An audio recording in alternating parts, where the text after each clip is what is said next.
Today I fucked up by trying to edit a headshot without permission. HR is involved. Too long didn't read, at bottom. I work in a corporate environment in the marketing department. A portion of what I do is handling the corporate website. One of our mid-level professionals, I'll call her Gina, has recently published an excellent research paper that is topical, relevant and insightful. It's a pretty big deal for her professionally, and the company as a whole. Every year, we get professional headshots done to feature in corporate documents. It's one guy who does every office, and he's usually pretty good, but with 800 staff and unrealistic deadlines, he'll do color correction, but no retouching. So, Gina's paper is being published, and I'm called on to do all the marketing around it. This includes getting professional hard copies of the document, a social media strategy and some conference speaking work. The thing is, Gina's headshot is a little off. As a thumbnail, it's fine, but when it's zoomed in, you can see a definite mustache. Not a little maybe she ate a chocolate donut for lunch but a lip full of whiskers that you'd expect to see on a 90-year-old woman who enjoys hitting children with her walking stick. So, I can't exactly call up and ask if I should do something about this, as it's not really a conversation I want to have, and I'm also not known as the most tactful person. I'm very familiar with Photoshop, and use it all the time. I've got no graphic design qualifications though, so I'm very slow by comparison, so I go about just blending and masking her whiskers a bit. I'm zoomed right in on her mouth to clean up the zone. I work in an open office, but not many people are in my immediate area. Still, it's not something I want to embarrass her about, so anytime someone walks by, I'll tab to a different screen, or move the pic to a different area. Lo and behold, Gina decides to drop by with her feedback on the printed draft that she's marked up. As she comes by, I hear her footsteps and hit the scroll wheel on the mouse. She comes in and freezes, asks what I'm doing. I say I'm just tweaking a picture, and when I look at my own screen, it's zoomed right in on her cleavage. She gets louder and asks what the fuck I'm doing fixing her chest area. She then asks if I'm making her breasts bigger, or doing something shady. For some reason, I decide to avoid telling her the truth and just say I'm evening out the skin tone. She dumps the hard copy draft and walks away. About an hour later, I get an email from HR saying that I need to stop working on this project, and come in for an interview. I ask if I can speak privately first, and explain the situation. I still get in a lot of trouble for fixing an image without her consent, and that Gina is more than her appearance, and a suggestion that it's sexist to try and make her prettier. I acknowledge that, but also mention that I tidy up all images that are going to be blown up, men and women alike, but to be honest, I'm just trying to get out of the awkwardness. We have the meeting, and I had to explain the whole thing to Gina directly. She is adamant that she doesn't have a mustache, and to be fair, while sitting there, she doesn't. She's sorted that out in the days between the pic and this event. She then goes on to suggest that I altered the pic to add the lip hair as an excuse for staring at her chest. Worth noting here, she wasn't dressed provocatively or anything, just normal corporate wear. I then had to get the photographer to resend the originals to the HR rep, and they indeed show her lip bristles. She's still livid, and HR suggests that I should jump off this project. I'm actually a bit concerned as to where this leaves me going forward, as she does have a bit of influence. I told my boss the whole story and he's assured me I'll be fine, in between being sympathetic, and stifling his laughter at my misfortune. TL Doctor tried to edit a mustache out of a female colleague's professional headshot, didn't want to embarrass her by letting other people see. She walks by and I reflexively scroll down to hide the mouth and it looks like I'm zoomed in on her breasts. I'm so thankful I have a door. Or else I'd get stares all day long for having huge faces and teeth all up on my screen lol. Photo editing can be something, I tell ya. Should have alt-tabbed. And switch to the porno he's watching. My old boss used to drink a lot of alcohol, kept a 1.75-liter bottle of vodka under his desk, and his office photos always had his eyes red. It was our graphics department's job to take the red out as well as whiten his teeth for any printed purpose. Our lead designer was out on vacation when the car wraps were being designed, and her assistant, who was relatively new, didn't do this, and all 10 of our PT cruisers had his head on the back hatch with bloodshot eyes, and he then blamed the lead designer even though she was not there. Turns out his thinking was that on such an important project she should have checked work by email regardless, and then made up a reason to fire her about 3 months later for no real cause. Too long didn't read. Alcoholic boss fires employee for not fixing his bloodshot eyes with PS even though she was out of office on vacation. 10 company cars have wraps with his head looking wasted on the back hatch, so he fires her. Got fired because of not hiding the boss's in-office alcoholism problem while on vacation. This might be my favorite Today I Fucked Up I've read in quite a while. It's just so human and wholesome while also being perfect sitcom material. 10/10 would Schadenfreude again. Next time, email the picture to the person. Tell them that you're getting everything ready to post online and you just wanted to make sure they approve the photo, or ask them to make sure you're using the most current version. You could also mention that other people have asked for a few little touch-ups before it's posted, so they should let you know if there's anything that needs to be fixed. Hey, here's your picture.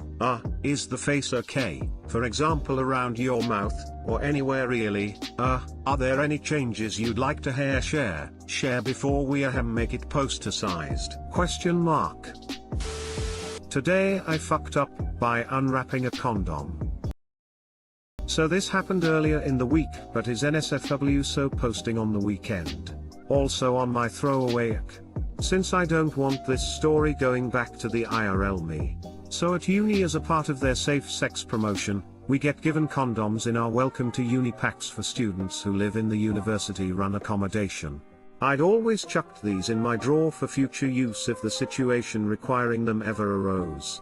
It never has, and so I took them home over summer and they've been sitting in my drawers at home ever since. Anyway, I'm on inter-semester break right now, so I, 19M, was back home, and poking around in my old stuff found some of them. I decided I'd open the wrapper since I'd never actually used one before or tried putting one on. Parents took me out of sex ed for religious reasons, and I thought it might be good to try one on and try out masturbating with it, so promptly opened the wrapper. As I discovered, and the majority of the sexually active population probably know, condoms come kind of lubed already, and for whatever reason I took a smell since I could kind of tell it smelt weird. When I did this, I realized that I had not only smelt this scent before, but knew exactly how it tasted. I have memories of chewing on uninflated balloons quite a lot when I was younger, same with rubber bands, and the one memory in particular which became very vivid was finding a balloon in my parents' room and happily chewing on that. Except now I realize it wasn't a balloon and was in fact a used condom. I felt pretty sick then. I wish I could delete memories and that I'd never remembered/realized this. Too long didn't read, got out a condom to try it out, realized I've tasted condoms before. Edit, a lot of people are asking how my parents use both contraception but also took me out of sex ed. I have no idea how to label their breed of Christian, but it's definitely not Catholic. I think it's something like evangelical or Baptist or non-denominational. I think the reasons for taking me out of sex ed was to shelter me from learning about sex in a non-religious context, such as not being constantly taught that premarital sex is sin, homosexual sex is sin, oral sex is sin, masturbating is sin, etc. I'm also from New Zealand, not North America as a few have assumed. Here it's taught in year 9 and 10, ages 13 to 15, which they decided was too early for me, although they never gave me the talk either. The balloon was also found under my parents' bed, not in a drawer. Thank you for the awards. I wish they could make me forget. At least there is a small positive now from fake internet points. Hey man, at least you didn't figure this out while having sex. Oh yeah, this feels so good and reminds me of the time I was in my parents' bedroom. Holy fucking shit. Imagine if it bursted open while he was chewing on it. The only difference is the unused ones aren't salty. At least you know now, that you aren't allergic to nuts. One memory in particular which became very vivid was finding a balloon in my parents' room and happily chewing on that. Oh. Cringe. I thought this was going to be a story about your girlfriend finding it and thinking you had cheated. This is so much worse. Funny how your parents took you out of sex ed for religious reasons, yet they are using condoms. Agreeing with Paul's uncanny observation, we flee the house. Shit River 2K19. We have 1,000 words to explain all that transpired with our dear friend Paul from August 3rd to August 4th, 2019. Let me spin you a tale. A tale of Shit River. 4:30 p.m. Our initial impressions of the house were terrific. Our illustrious host, Paul, left a bottle of red for us on the table along with some chocolates and popcorn. Paul was friendly. Check-in was quick and easy, so our party settled in. Everything was looking great. 6 p.m. We return from purchasing perishables for the weekend. We fill the fridge as we prepare for a relaxing and restorative vacation. We had all traveled far and been looking forward to this rare reunion. A few days on the beach does wonderful things for the soul, but little did we know how our souls would be blackened forevermore. 8:15 p.m. After a round or 5 of drinks, we noticed that several members of the party had disappeared and were nowhere to be found. We discovered them, ominous plunger in hand, staring terrified at a slowly rising toilet, one of 2 in the house. Plunging half successfully, we messaged Paul and let him know the situation. Only one working toilet isn't ideal for a group of 8 20-somethings drunk on beer and full of tacos, but we'd make it work. 8:38 p.m. The remaining toilet won't flush. The party grows worried. Paul assures us that he will call a plumber. 9 p.m. Paul has no luck with his usual plumber. They won't be able to fix the toilets until the next morning. A 5-second Google search reveals there are 12 emergency, 24-hour plumbers in Virginia Beach, but Paul did not want to call them. After informing our dear friend Paul of our displeasure, he put his nose to the grindstone and made a few calls. A plumber was found. Magic. 9:30 p.m. Raw sewage floods the shower and both toilets. Kitchen sink makes a strange noise when turned on. The house likely possessed. Drinks have been drunk like it's the end of prohibition and we cannot drive or Uber to safety. After all, where would we go? We pray to whatever eldritch creature haunts our plumbing to spare us. 10:01 p.m. The stench. Dear God. The stench. 11:20 p.m. Emergency plumber arrives with Paul and Paul's friend in tow. One of them goes to the roof. One of them pounds a Pabst Blue Ribbon. Advance guard sobered up, and makes an emergency run to a public bathroom. We split the party. 12:20 am. Plumber ventures inside the splash zone to duct tape garbage bags around the toilets to seal them in preparation for the final blasting. Paul's friend fails to discover how to switch off his nose and taps out, "I'm out, man, I'm out." It's been hours since most of us have relieved ourselves. The backyard beckons us with its soothing siren call, but we resist. For now?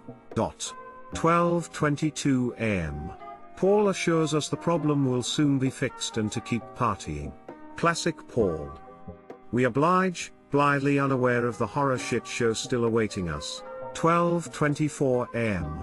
The final blasting. The stench. The horror. The splatter. We all take 2d6 damage. 1 am. Paul and company tell us the bathrooms are fixed but not to flush toilet paper. He requests we instead put used toilet paper in conveniently provided, bagless, trash cans. We decide to maximize our fun and minimize our bathroom usage. We also decide to leave the next morning. 2 am, the witching hour. Lights flicker ominously. The house isn't finished with us yet. 4:30 am. Paul offers a full refund. Excellent. He later tries to convince us to stay and only refund the first night. Not excellent. We ask for a full refund and promise to evacuate in the morning. He offers to let us stay for free for the remainder of our reservation. Excellent. But we decline and agree to leave by noon. Clairvoyant. 10:30 am. The party prepares to leave after a night of sheer terror. We take trash to trash cans, clean the kitchen, and prepare a sacrifice to the toilet gods. 11:10 am. We commence the cleansing ritual in the kitchen.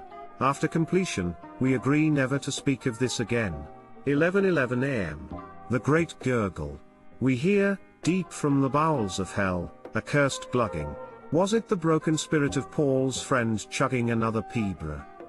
Nope. The shower had once again started flooding with raw sewage. 11:15 am. We hasten our efforts to flee. Paul is called. We finish packing all but the final suitcases into our cars. 11:30 am. We convene to discuss departure. Suddenly, one of our party realizes we've been cut off from the last of our supplies by a seeping shit river pooling in the hallway. Fearing the end is nigh, a brave hero bounds forth, vaulting across the rising flood waters of the Rubicon. We form a fire line to ferry our belongings and our wounded to safety. 11:32 am. Water oozes up from the baseboards. Satan's septic tank thirsts for blood. The lights flicker once more. 11:35 am. Our dearest friend Paul arrives, eloquently prophesying, "This house is fucked." Agreeing with Paul's uncanny observation, we flee the house. The smell stayed with us for days, but the memories will haunt us forever. Too long didn't read. I trusted my Airbnb to have functional plumbing, but instead it exploded. Honestly, I truly feel for how completely and totally fucked Paul is owning this shit house. I kind of feel bad for Paul. Having had a septic tank in the past, I completely understand how a large gathering can overwhelm it when it hasn't been drained in a while. Kudos to him for offering the refund and great writing on your part.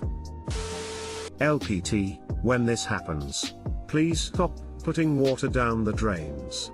Exclamation mark, there is a block in your main sewage line. Every flush, every shower, every load of laundry, your cleaning of the kitchen, assuming you used water, completely shit on Paul's day. Agreed. But I partly blame the plumber for that, for telling them it was just a paper issue and that they were okay to continue as normal otherwise. You'd expect a plumber to know what he's talking about in those kinds of situations. Sounds shit, mate. I don't see how Paul did anything wrong. He didn't.